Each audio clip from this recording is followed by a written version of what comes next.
So the funny thing about all of this AI talk is that co-working is probably one of the least replaceable industries there is. So you can automate admin, support and workflows, but you cannot automate genuine hospitality or community. So what AI does threaten though is bad operations, because AI won't magically fix messy systems.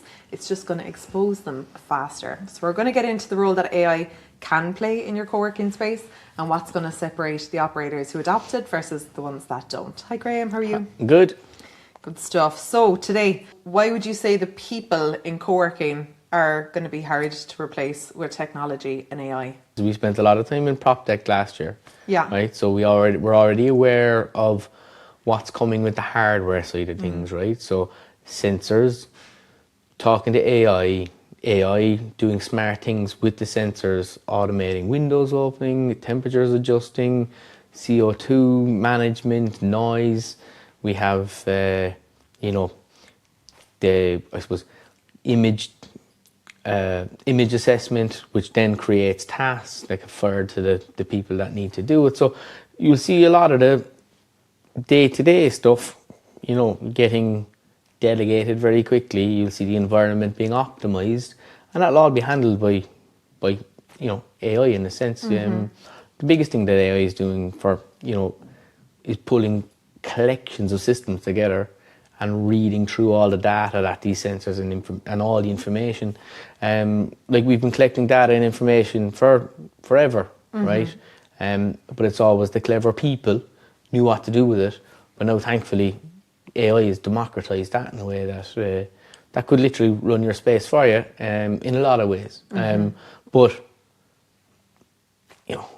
there's, as I come back to the human element, like AI doesn't really care how your holiday went. AI doesn't really care what you did for the weekend. AI probably doesn't care how your business is going. So they're all the things that, when we spoke about community managers, they're all the elements that keep it human. And I think what we're starting to see across the web now is AI is great at spotting patterns, but so are humans. So we're all starting to see what's produced by AI. And what I'm starting to pick up in the conversations that I'm having with people is that we could end up moving back towards more authenticity in our connections and how we do things. So yeah, I think that kind of emboldens the position and the importance of good community manager, good people in a co-working space. And systems running well. Yeah. So you've touched on it there a little bit. What do you think AI and tech, because I'm saying tech as well, because to your point, AI will actually be a layer that sits on top of the systems that come into play. And what I'm conscious of is when we were at Prop Tech last year, it seemed like, a lot of the newer buildings and the bigger brands were the ones that are really going after the systems first. But this is going to filter down. So it's going to become relevant. And of course, the smaller operators of, maybe single site or slightly smaller spaces still want to be aware of what's coming. So I think it's still worth exploring. So like we had it in the car industry for years. And I remember watching a Top Gear episode, and it was it was an accepted fact that if something came out in the Mercedes S-Class, that it took nearly 10 years to come out in a standard, so it was accessible car, And so I think one of the examples they used at the time was electric windows made its way down to the standard car. Like every car has one now. And what I would think is, to your point, with prop tech and all the gadgets and the high-end specs and high-end tech and all that, I think AI is going to actually accelerate that.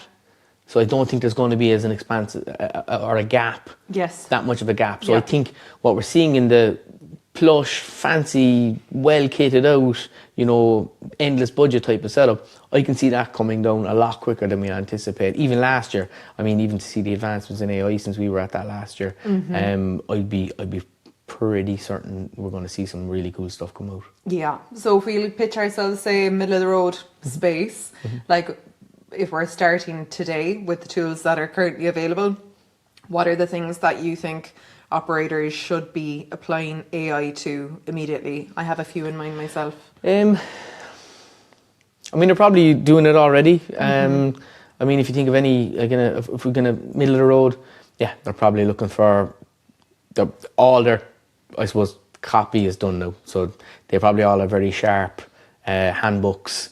All that, that's all the basic stuff that they'll be doing. Well, it is and it isn't, because people are so busy Mm. that they know they should be doing it, but whether it's done or not, a bit of a checklist is no harm. Fair enough. I'm thinking like the FAQs. If you've got somebody, of course, your handbook 100%. Somebody makes a booking, they're coming in.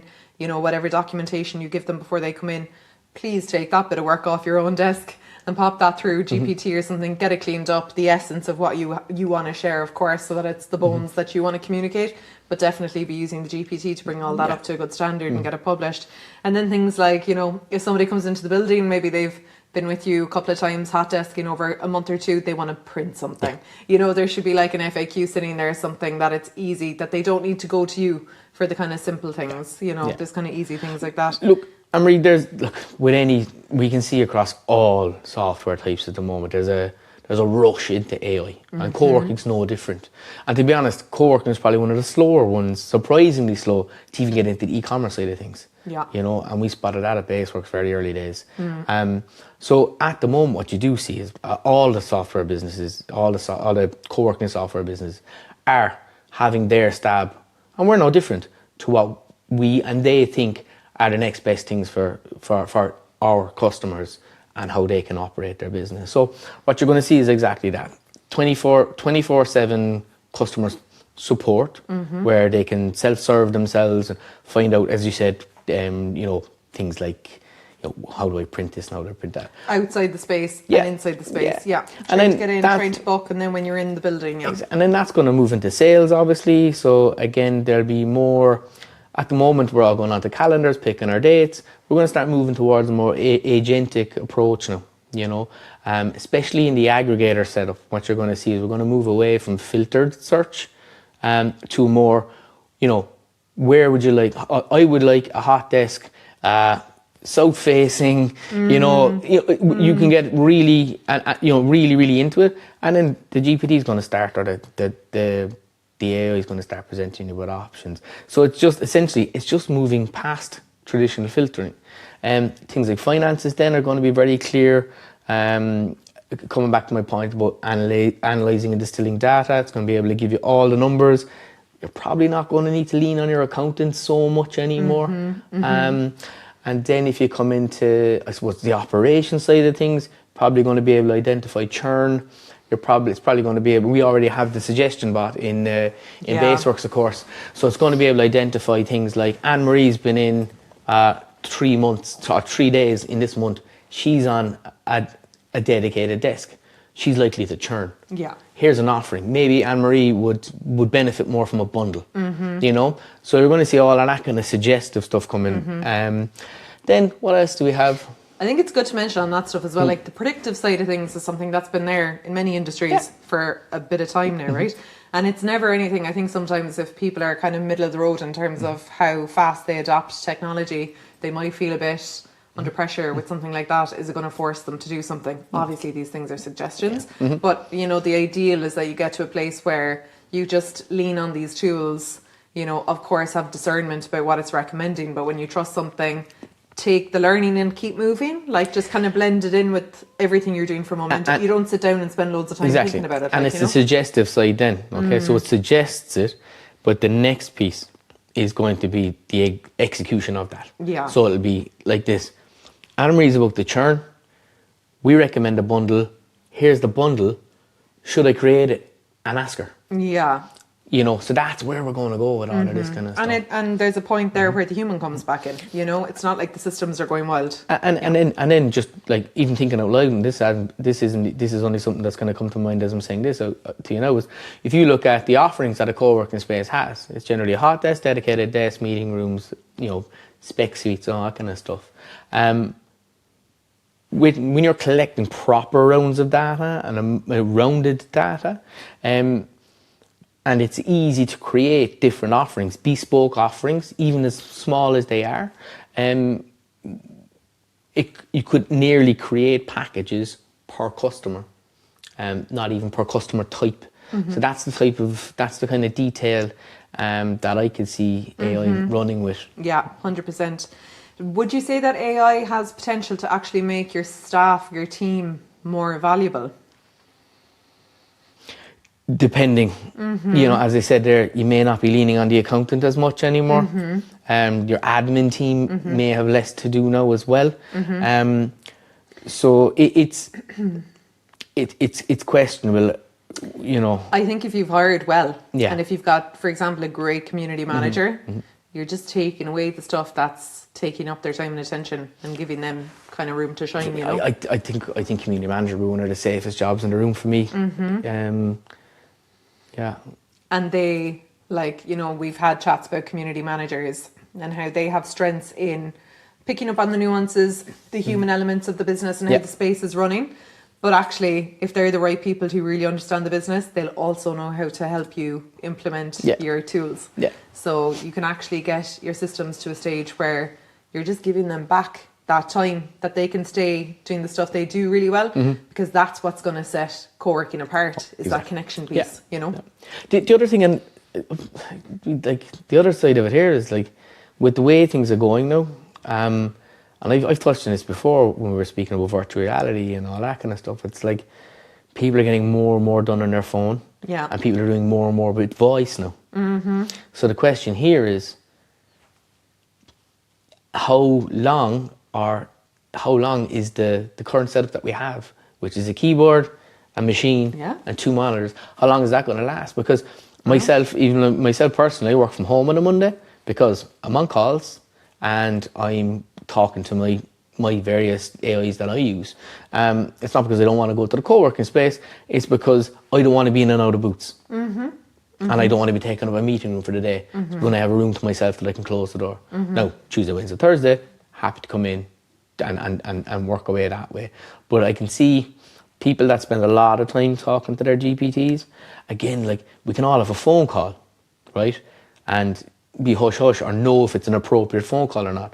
But sometimes when you're using an AI tool, you can it's almost like an agony aunt. You can kind of go down rabbit holes in it. And I don't think I'd like anybody earwigging on what I'm talking to my GPT about. Because, again, when you're asking it questions, a lot of times you're showing your weaknesses as well, and nobody wants to put that in a public domain, right? So it's a different type of talking. I'm a big fan of talking. I'm a big fan of spaces that people are taking phone calls on the floor. That's just me. I know others hate it. But I think voice, dictation, that kind of stuff is something for a private setting for sure. Interesting, because maybe that changes then the makeup of spaces.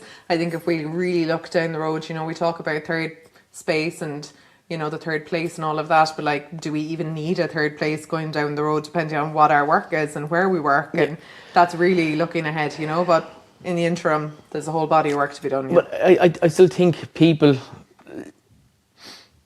will all, hopefully, I don't know, it's hard to say, but I think people will always like to have a place to go to work. I think and I've spoken about it in the past, the separation, home and work. I mean, we've spoken about other topics about the that generation now that have done the whole of college during COVID, have come now out into the workforce to a world that doesn't need them in the office. So they could have done a whole college course, degree course, got the degree, and now they have their first job and they're working from their childhood bedroom. Yeah. I still think there's room for a place to go. Again, whether that's with 2 monitors or virtual reality goggles, I don't know what it's going to look like. I mean, the key part is that there would be other people there. That's really what they're going in for, is to see, and whether they work with them or not, just that there'd be other people there, And I suppose that makes me think then about the nature of finding a place, booking a place, and actually going into work in a space. And that's where AI is going to support as well, We always say if you're putting in something like BaseWorks, any system going in to a business that doesn't have clear, clean processes is only going to amplify the issues. I think that's tenfold with AI. Because it's just going to, rubbish in, rubbish out. We've heard all the analogies about putting technology in, but I think there's never been more of an opportunity to clean things up before you put in AI. In fact, you can probably get AI to help you clean things up for sure, before you pop it in, What do you think would be the biggest risk, we'll say? What's the thing that operators should be certain they have running well before they even think about putting in any AI tools, or maybe you'd use AI actually to clean something up?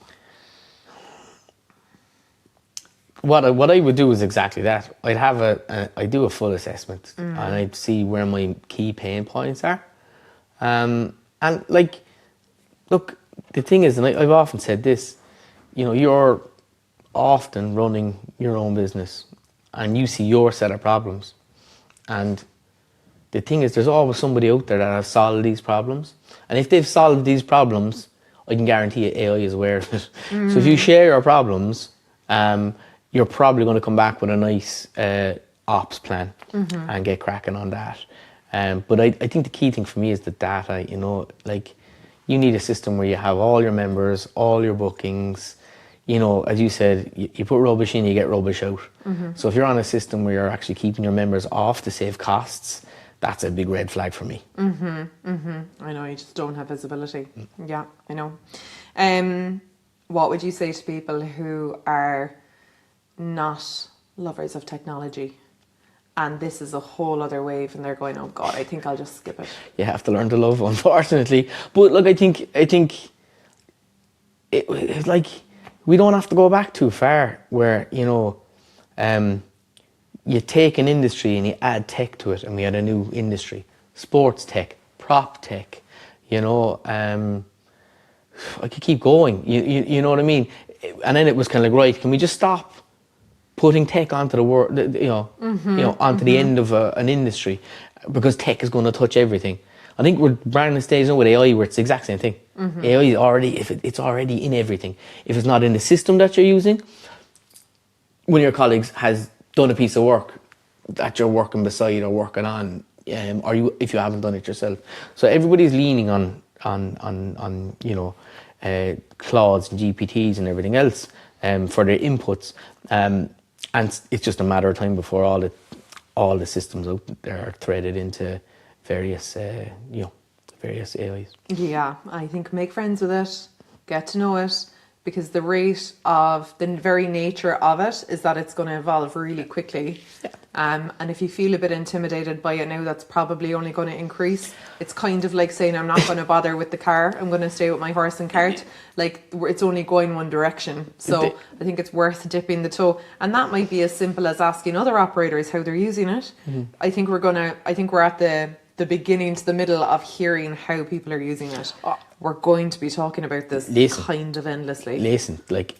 We've already stopped doing things with AI. Yeah. Like, we've already moved through layers of where it doesn't work anymore, you know? Yeah. And I think, look, one thing I've noticed as well, and like, we've been at enough conferences, we've sat in enough rooms with Coworking space managers and owners and everything. There is very much a cooperative type of approach and things, and people are very, very happy to share learnings and knowledge and everything else. And then look, if you go on LinkedIn, everybody who's had a spare Sunday now seems to have built something with Claude, you know. Yeah. So you can see more and more of that coming as well. And even myself, I've dabbled around with a few efficiency pieces for our own business here, and I've been surprised in places. But you can end up around rabbit holes for sure. But the great thing about AI, it's designed. It's so smart, to phrase it actually in a different way. It's so smart that it makes itself easy to get to use. Do you know what I mean? Like, Google was a very easy thing to use. You know, you put the question in, it comes back with the answer. This thing comes back with more than just an answer now, you know. Yeah, and look, I think we've all heard the idea that AI won't replace your work. I won't say take your job, because it's a bit different in co-working with operators running their own spaces and things, but AI won't take your work, but somebody else using AI potentially will be a better option for your customers than you are. Yeah, that is possible in terms of efficiencies and knowing where to put the tech, and I think that's a good thing to start looking at now, as well as, even if you're not quite ready to put systems in or to pop it in, just think about where the human has to stay, and then, you know, isolate what you would apply AI to if and when the time comes that you're going to do it. You know, those are the types of questions that I'd be asking, because it's this overarching, two letters that everyone's kind of shuddering at, but it's like, what does it actually mean? Where are you actually going to put it in the business? Isolate down the different elements of your own process where it could make sense, and just get very clear on what it could look like to dip your toe. But again, coming back, we were speaking about CRMs and pipeline management recently, Marie. And the amount of spaces we come across that are using expensive systems to get very little out of it. You could end up falling into that trap as well. You could end up spending weeks and weeks thinking, and you can end up with a bag of self-built tools, and you're the only one that knows your way around them, which is actually why the co-working softwares that are out there now formed, because everybody had a Frankenstein stack of tools to run their business. What it could happen, what it could look like now is they have a Frankenstein set of tools that they built themselves. And look, I'm not sitting here being anyway arrogant or cocky. Like, I mean, I still don't know how this is going to look for across SaaS as a type of business. And booking platforms and the type of work that we do. 100%. But that all comes back to like staying in touch with what you're doing in the first place. And operators set out to create spaces where people come together and do their best work. So stay attached to that only, and think about what your process is in your unique space, and break down the steps. Have great clarity, as we always say. Just have your baseline, have your clarity on what those steps need to be it your marketing, your sales, how people transact with you, what your member experience is when they come in the door, and where in those steps can you leverage a bit of automation, be it AI, be it tech, whatever it is, and make the lives of your team and your members a bit easier. And I think double down on the tangibles, double down on the personal connections. 100%. Because if for me, it actually is just a step further on the why technology question. And we will always be advocates of saying, there's certain jobs that you and your community manager, only you can do. Just free yourself up to do more of that. And if you're finding yourself getting bogged down in tech, because you're in that in between, that messy middle where you're trying to get the systems to free you up, push through, get the systems working so that you can actually get back to the stuff that only the human can do. You see, we're kind of going through with AI. We're going through a similar thing that happened with blockchain about 7-8 years ago. Everybody was just horsing blockchain into anything they could. I sat in enough pitch competitions, and the minute some guy or girl stood up and said, it has blockchain, it was like, they won. So they were doing blockchain for blockchain's sake, and I think in a lot of instances now we are seeing AI for AI's sake. Of course. So, look, we're still in a very, very interesting gold rush time when it comes to AI. So I'm not smart enough or dumb enough to try and make a prediction on what's going to happen with AI overall. No, and that's all you can do is have the awareness of that. And as we said before, we've all now been through life cycles of new things emerging. So how can you best ground yourself in it? Don't lose it. Stay focused on what your business is trying to deliver. But do dip the toe. Don't avoid it either, because there's no worse feeling than feeling behind as this thing continues to develop. But again, so what if you do fall behind, right? So if you fall behind, your competitor up the road has AI systems up the wazoo and all of that. But if you're still providing a place that people come to, and so what, they might have to use a fob that's around their neck, and so what, they might have to turn the heating on or off themselves. If they're happy and they're surrounded by good people in a good space. Well, I wouldn't consider that to be behind at all, you see. So it's, it's only behind if you want your space to be more efficient, or you want to be. What I would say is behind is potentially an operator who's still in the building 12 hours a day when they don't want to be there, that type of thing. You know what I mean? When they're just not leveraging it to get that bit of freedom that they could for themselves, But we know most co-working managers love their jobs. They love their job, they love their space, and they love their members. But work-life balance, that's a topic for another episode. So I don't think AI is going to replace co-working anytime soon. If anything, it's making the human side of co-working even more valuable. But the spaces that are going to win over the next few years, I do think, are just starting to embrace it, looking at how their operations run, looking at how automation can give them an edge, and genuinely focusing on having great people, both on their team and in their space all the time. Thanks, Mill, for listening to this episode of Flex That Works. We'd love to hear what you think, what your view is on AI, if you're adopting it so far, and how things are progressing for you. Thanks, Milgram.